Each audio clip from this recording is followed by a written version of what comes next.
My mom, she's been a great inspiration, and she's just pretty stand-up woman. She's, don't cry. That's bad. I love her. She's helped influence my life quite a bit. Obviously, she had me, so starting off there. She's just been amazing, and she's been a great example of like a human being in my life. So I'm just grateful to be here. I'm not doing this because I have a lot of followers on Twitter. So I just I'm glad that I get to share this moment with her, and yeah, I guess that's it. So I love you, Mom. All right.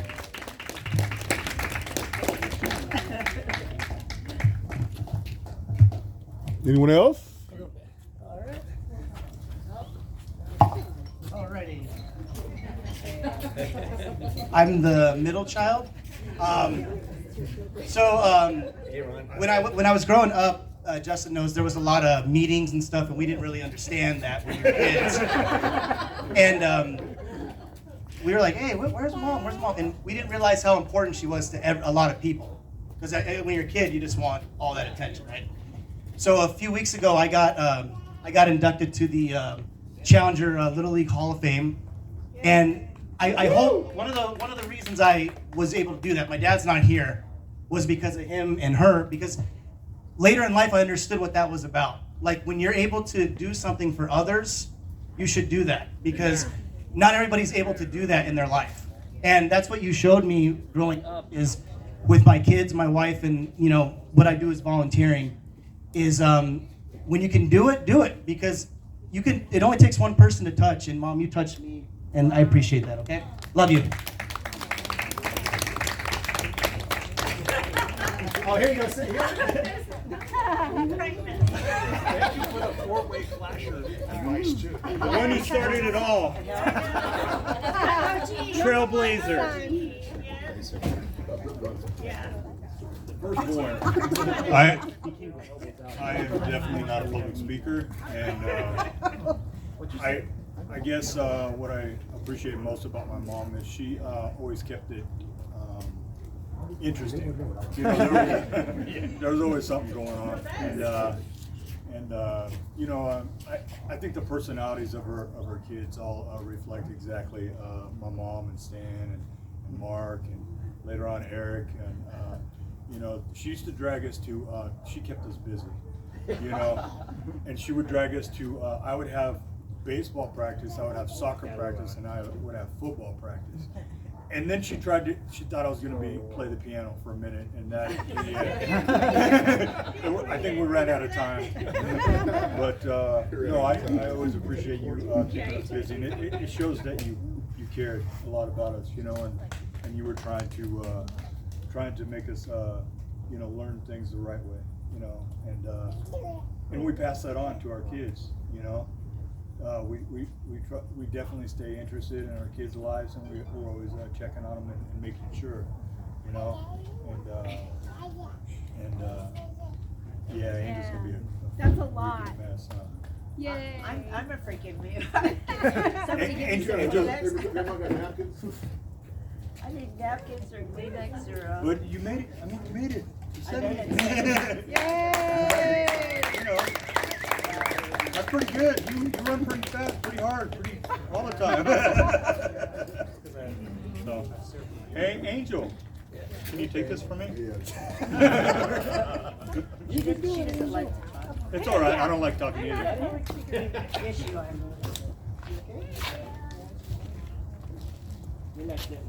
All right. So I have to follow all these guys. Sorry. I know. And then when I see her cry, I'm going to be like, don't look. So,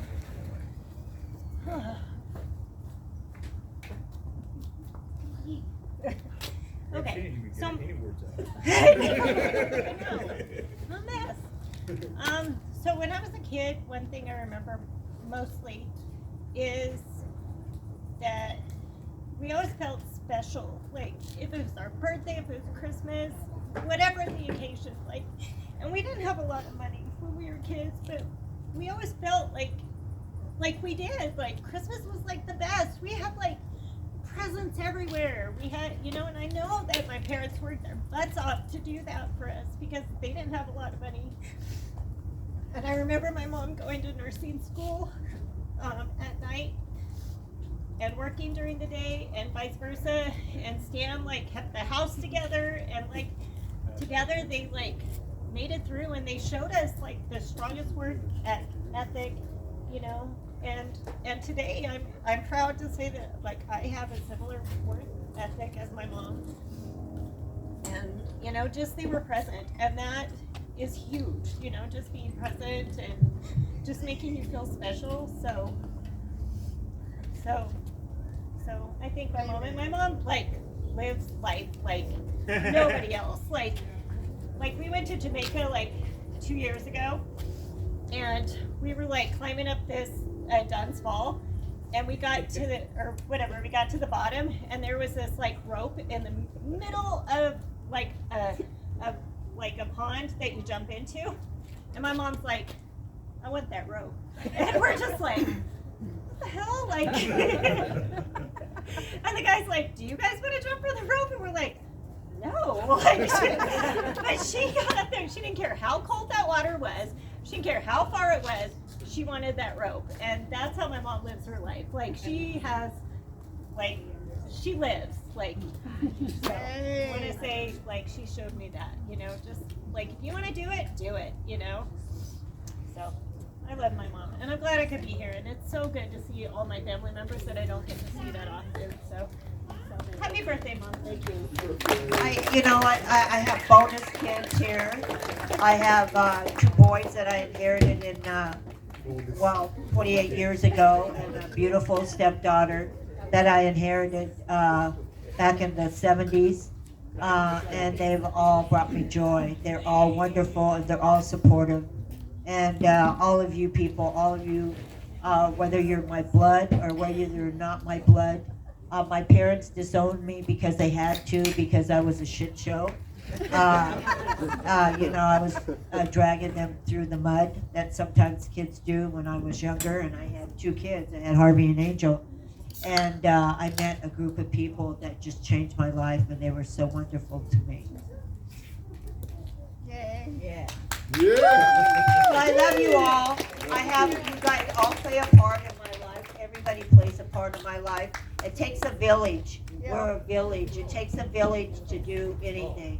And I have to say, there were so many girls. My daughter came from Colorado. She flew in from Colorado to be here. Everybody came and helped a little bit. And then a couple of them retired in the middle of it because they got tired. And so another group would come and help. And people that aren't even here came yesterday and made the balloons. Sonia, you're here somewhere. Sonia, beautiful woman. Blue. I was watching them. They were blowing up these balloons one by one, and I thought, oh my God, that's dedication. You guys are all dedicated. And I always cry. I can't stand it, but I have done a little bit of public speaking because I've had to, but not because I like it. And I just adore each and every one of you, and I can go on and on and on about each and every one of you. Bruce, Bruce said he's been to my house 3 times. I didn't know that. He forgot to tell me that, but anyway. So yeah, I love all of you, and thank you. And we could go on. The band was wonderful. Thank you. Yay, The neighbors came to hear you. They can hear you, of course, when they come. And God bless each and every one of you, and thank you for your support and your love all the years. God bless. For goodness sake. Happy birthday, Marty. Yeah, let's eat some cake. We need some cake. We have cakes. Take it up. We need some cake. We have cakes from the neighbors.